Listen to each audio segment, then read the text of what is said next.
ఇప్పుడు ప్రపంచంలో జనాభా 750 కోట్ల మంది ఉన్నారు.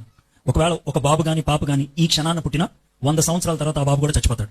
అంటే రానున్నటువంటి 100 సంవత్సరాల్లో 750 కోట్ల మంది ఖచ్చితంగా చచ్చిపోతారు. ఒకవేళ దాన్ని సగట్లో తీసుకుంటే ప్రతి సంవత్సరం 7,50,00,000 మంది చచ్చిపోతారు. అంటే ప్రతి నెల 60 లక్షల మంది చచ్చిపోతారు. అంటే ప్రతి గంట 2 లక్షల మంది చచ్చిపోతారు. అంటే ప్రతి నిమిషం 8,400 మంది చనిపోతారు. హలో బాగున్నావా అనే లోపల 5 చచ్చిపోతారు. ఇది మన చుట్టూ ఉన్నటువంటి చావు యొక్క పరిస్థితి. పుట్టిన ప్రతి వాళ్ళు కూడా ముసలోళ్ళు కాకపోవచ్చు. పుట్టిన ప్రతి వాళ్ళకి పిల్లలు పుట్టకపోవచ్చు. పుట్టిన ప్రతి వాళ్ళు కూడా డిగ్రీ చదువుకోపోవచ్చు. పుట్టిన ప్రతి వాళ్ళు పెళ్లి చేసుకోపోవచ్చు. పుట్టిన ప్రతి వాళ్ళు యవ్వనస్తులు కాకపోవచ్చు. పుట్టిన ప్రతి వాళ్ళు నడవలేకపోవచ్చు. పుట్టిన ప్రతి వాళ్ళు మాట్లాడలేకపోవచ్చు. కానీ పుట్టిన ప్రతి వాడు చావాల్సిందే. నాకు చావు రాదు అని అనగలిగేది ఈ ప్రపంచంలో ఒకడే, పిచ్చోడు. అది మీరు కాదని నాకు తెలుసు. చావు చాలా ఖచ్చితమైంది. చావు ఎప్పుడొస్తుందో ఎవరికీ తెలియదు.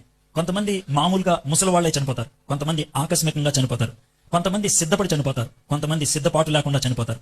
చావు అనేది ఖచ్చితం. చావు ఒకవేళ జీవితానికి అంతం అయినట్లయితే చాలా తెలివిగా ఆలోచించండి. కష్టపడి బ్రతకాల్సిన అవసరం లేదు. చచ్చిపోతే బాగుంటది. కానీ దాంతోనే అర్థమవుతుంది చావు జీవితానికి అంతం కాదని, చావు తర్వాత ఏదో ఉందని. చాలా మందికి చావు తర్వాత ఏముందో తెలియదు కాబట్టి రుజువు చూపించగలవా, చావు తర్వాత ఏముంది అని అడిగే వాళ్ళు కూడా ఉండొచ్చు. ఇక్కడ కూర్చున్నటువంటి మీలో కొంతమంది నాస్తిక ఆలోచనలో ఉండొచ్చు. ఎవరు చూసొచ్చాడు చావు తర్వాత జీవితం అని అనేవాళ్ళు కూడా ఉండొచ్చు. యేసు ప్రభువారు చావు తర్వాత జీవితం ఉన్నది అనే విషయాన్ని చాలా స్పష్టంగా చెప్పాడు. ఆయన ఎంత స్పష్టంగా చెప్పాడంటే, ఒకవేళ ఈ లోకంలో జీవించేటప్పుడు నీకు కుడి చెయ్యి అడ్డుగా ఉంటే కుడి చెయ్యి నరికేసేయి. చెయ్యి లేకుండా పరలోకంలోకి వెళ్ళటం బెటరు. కాళ్ళు చేతులు ఉంచుకొని నరకంకి వెళ్ళే కంటే. యేసు ప్రభువారు నరకం గురించి అంత స్పష్టంగా ఆయన మాట్లాడాడు. నరకం గురించి బైబిల్లో 162 సార్లు చెప్పారు. 162 సార్లు. అందుట్లో 73 సార్లు యేసు ప్రభు మాట్లాడారు నరకం గురించి.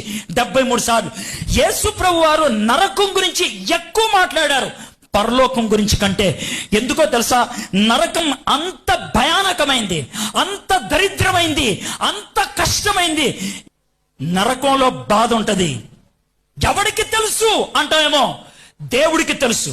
అందుకే ఆయన చెప్తున్నాడు, హలో నీకు తెలియదేమో, నేను చెప్తున్నా అక్కడ ఎలా ఉంటుందో. బాధ ఉంటది అక్కడ. హలో ఒకసారి దాంట్లో పడితే నువ్వు బయటికి రావు.